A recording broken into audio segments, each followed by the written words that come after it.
I'm gonna tell you guys a story. For the last 2 years, today and tomorrow have been the most pivotal days in my entire life. Today is June 29th, 2017. 1 year ago today, I almost died.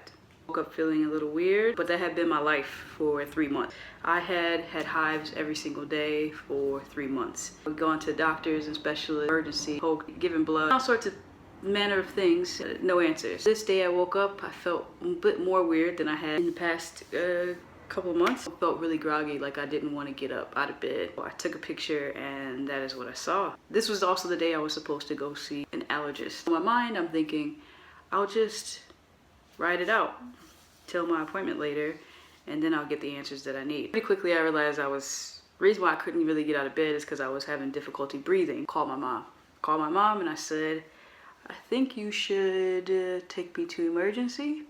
And I tried to say it as calm as possible because my mother is not the most cool under pressure. It's usually my role. I was very scared. I was so scared. I texted my siblings and my close friends and family and told them that I loved them. And I was definitely signing off. Without a doubt, I was pretty sure that I was gonna die. Called her back. She says to me, I'm not gonna make it in time. I'm going to call the police. So she called 911. I hear the sirens pretty quickly. But my building, you had to be granted access into. And because I was pretty confident that I was going to die, I thought, okay, I should go downstairs. Because if I pass out, my mother doesn't know how to get in the building. They won't know where they're coming exactly. I grabbed the medicine that I had been taking, drugs and steroids and allergy, all sorts of things. And I went downstairs to the lobby. My neighbors walked past me. One of them walked past and then backed up. Quenisha?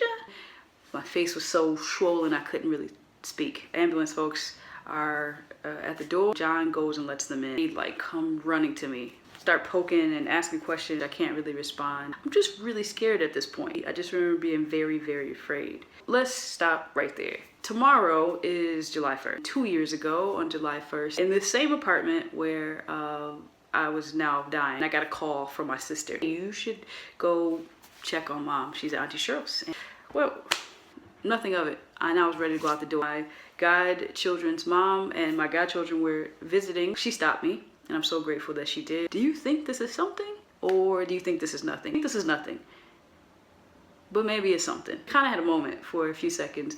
And I'm really grateful for that moment because it allowed me to mentally prepare for something I did not know I would need to be prepared for. Lived about 7 minutes from my aunt's. I knew exactly how to get there. But this day, I took a wrong turn. Threw me off by a couple of minutes. My phone rang and my sister that had called me before was calling me again. I don't want you to find this out in any kind of crazy way, but Auntie Cheryl passed away. I was at this light and it was green and I was supposed to turn left, but I couldn't. To take a moment for myself. Wow. I get to the house, fire truck, police officer, ambulance, everybody imaginable. I have this thing I say that no matter how many times you experience death, it always feels brand new. Always. This was so new. You walk in and there's complete chaos. There's all of these sirens and people and there's just, everything is going so fast but so slow. You don't realize that you're in this moment until you're smack in the middle of it. Who phones up, some of the family with the funeral director, coroner is there. All this is happening, but you know what's happening inside of my head? And this relates to what happened a year ago today, was I felt like I had a glimpse into my future that day. Seeing the end of my aunt's life, and we didn't have all the answers at that point, but seeing the end of her life, it made me come face to face with my own mortality. Life was literally interrupted by death. I asked myself, if this happened to me, will I be able to say I had lived a successful life the way I define it? Do I even know what that means? Do I even know what success, a happy life, fulfillment, joy, love, any of those things feel like? Because I did not want to get to the end of my life. And the answer would be no. So fast forward a year from that day, the day before a year, 364 days later, here I am being rushed into this ambulance, confident that I am about to die. And I'm confident that the answers to those questions is no. I have no idea what I want out of my life. I have not lived a successful life the way I would define it. I don't even know how I would define a successful life. And I'm scared. Very, very scared.